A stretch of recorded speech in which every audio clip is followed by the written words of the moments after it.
It's Sunday. Drive-by homilies with your host, Father Francis Stevenson, the Faith Guy.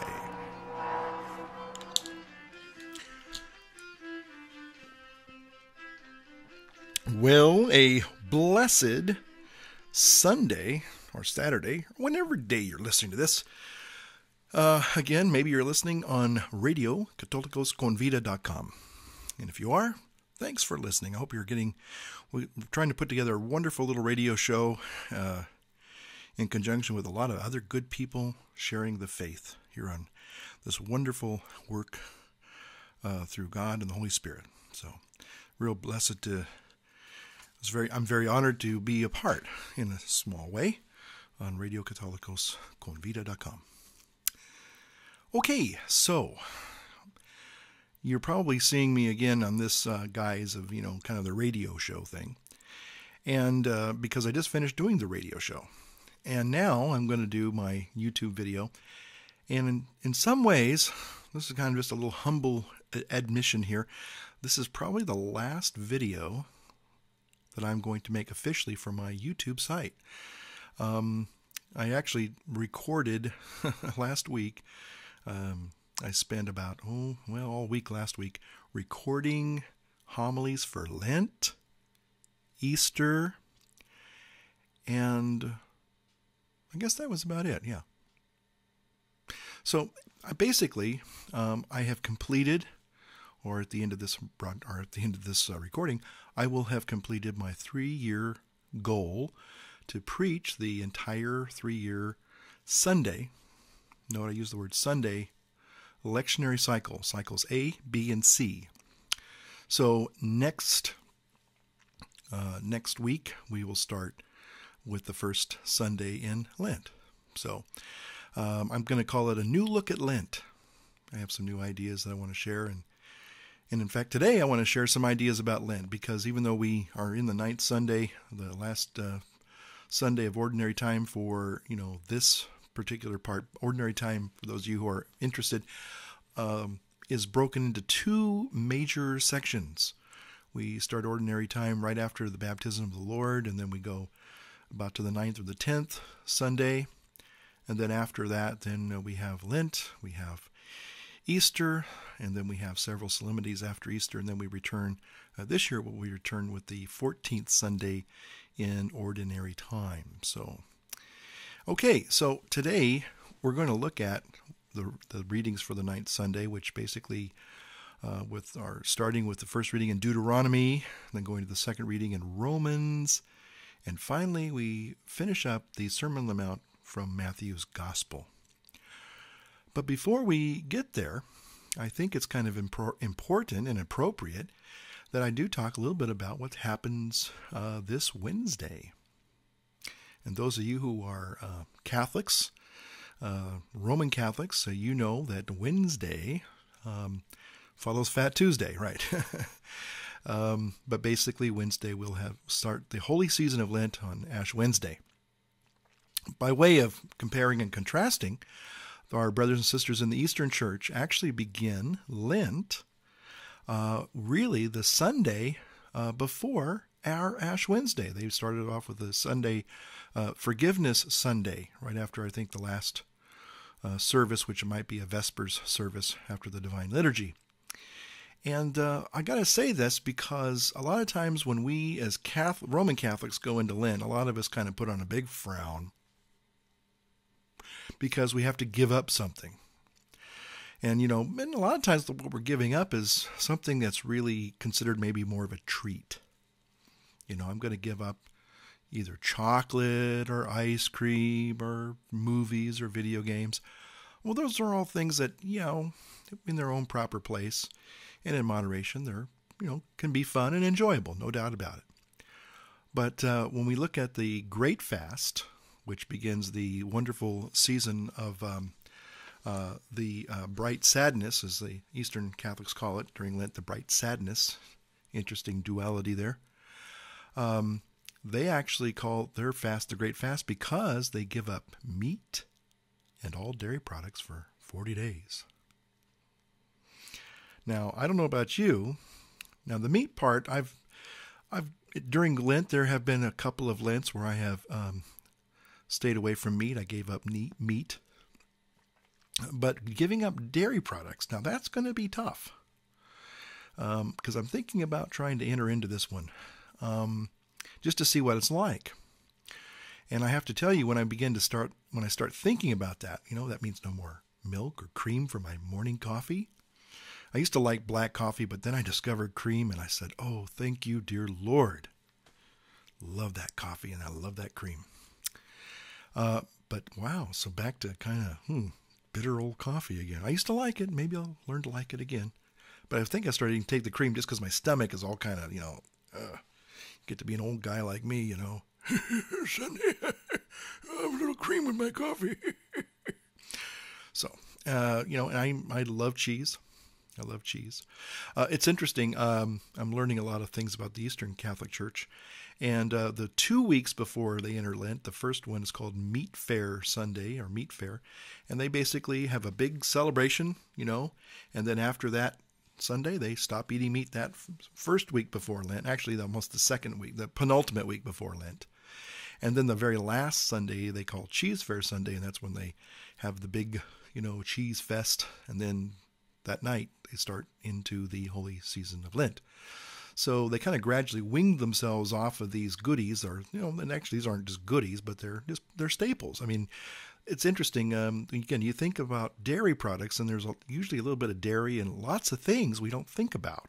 But we have, whether it's cream or milk in the sauces, or a little bit of a splash of milk in your coffee, or a little bit of cheese on your, maybe your bologna sandwich. Wow. So it's going to be interesting. I'm going to see if I can do it. But again, it's not so much we enter into Lent. It's not so much like an Olympic kind of an event, It's really meant to foster an appreciation for, again, the good things that God does give to us. We recognize that all things in moderation are good. But to be honest, a lot of us, including yours truly here, sometimes food becomes more of an issue at times. Maybe I'm going through a real stressful time and I just find myself either eating more than I should or just stuff that's not good for me. Boy, do I pay a price. Can you say acid reflux? I knew you could. So sometimes we need to have that little bit of discipline to really help us stop, look, and listen to the gospel, because as we receive the ashes in the Roman Catholic rite on Ash Wednesday, there are two phrases that are used as the ashes are being signed on your forehead. One is, of course, the traditional, "Remember, O man, that thou art dust, and unto dust thou shalt return." Pretty sobering. Or another one is, "Turn away from sin and be faithful to the gospel." Both of those are wonderful reflections. I mean, to be signed with those words, not just the ashes, but that's what you're really being signed with, really, is the words. The ashes are like a little lingering echo that hopefully you remind yourself, you'll remember as you look in the mirror, or somebody will say, "Hey, you got dirt on your face." That's what I would, when I would always go to work after I would say Mass or whatever, and I would have my ash early in the morning on my forehead, and people would kind of look at me funny. They'd be talking to me, but you could tell that they were, and finally said, I don't know how to tell you this, but you got a big smudge on your head. Where did that come from? Were you working on your car? No.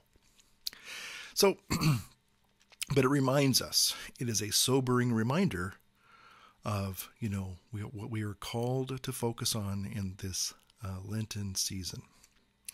So getting back to the readings, in many, many ways, these are really good preparatory readings for entering into the holy season of Lent, because in many ways we see in Deuteronomy that Moses is basically telling the people in his farewell address, he says, "Hey folks, you need to keep the commandments." Now, again, the last few weeks we've been in the Sermon on the Mount, and we realize now, hopefully, that the commandments are not about the law. In fact, the reading from Romans is going to make that very clear.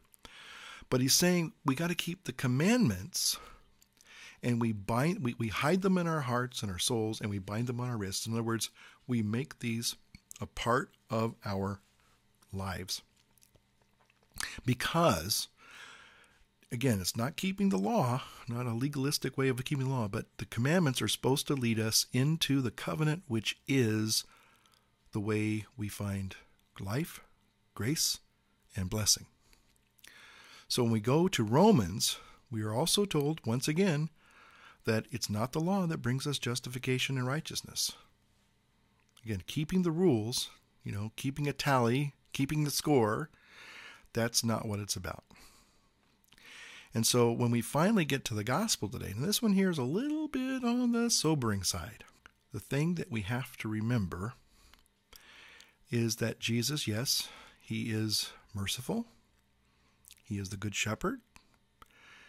But he also said some pretty sobering things. And this is one of the things that he says at the end of the Sermon on the Mount. And the Sermon on the Mount, when we really stop and look at it, it kind of encapsulates, everything, kind of the cornerstone of our Lord's teaching, his ministry, and his life, because he lived it. Certainly, he lived it. He was the living embodiment of all these beautiful words that he said, because he was the living word as well as the eternal word. But he says there in the end times, at the end of time when we go before the judgment, there are going to be a lot of surprised people, because they're going to say, he's going to say to them, I never knew you. Depart from me. And they're going to protest. Sounds like a lot of protesting that happens in the church sometimes. People don't like this or they don't like that, And they're going to protest. And they're going to say, but Lord, we prophesied in your name. We cast out demons in your name. We even healed in your name. And then he's going to say, depart from me because I never knew you. He's going to say, if you don't keep my commandments, then you're building your house upon the sand. Now again, we have to be careful, because we might start thinking, oh, he means rule keeping. Oh, I'm not keeping the commandments the way I should. I failed here. I missed the mark here. And no. So we have to go back and revisit the earlier portions of the Sermon on the Mount, again, to get the sense and understanding of what he meant by keeping his commandments. And we discover that, again, keeping the commandments has very little to do with the law, but it sure has a lot to do with, how you treat one another, how you treat your sisters and brothers and your friends, your family, maybe even your pets. Because it's in treating people with justice and charity and mercy and forgiveness that shows that you are a follower, you are a disciple, you are in fact keeping the commandments. So that's the message, really, on this 9th Sunday in Ordinary Time, because keeping the commandments, again, leads us to living in the covenant. And in the covenant, that's where we're going to find life and blessing. Well, thank you for watching. And, of course, even though this is probably going to be my very last recording, now that doesn't mean I'm not going to make any more videos, but it just means I've completed a 3-year cycle. My 3-year journey is over.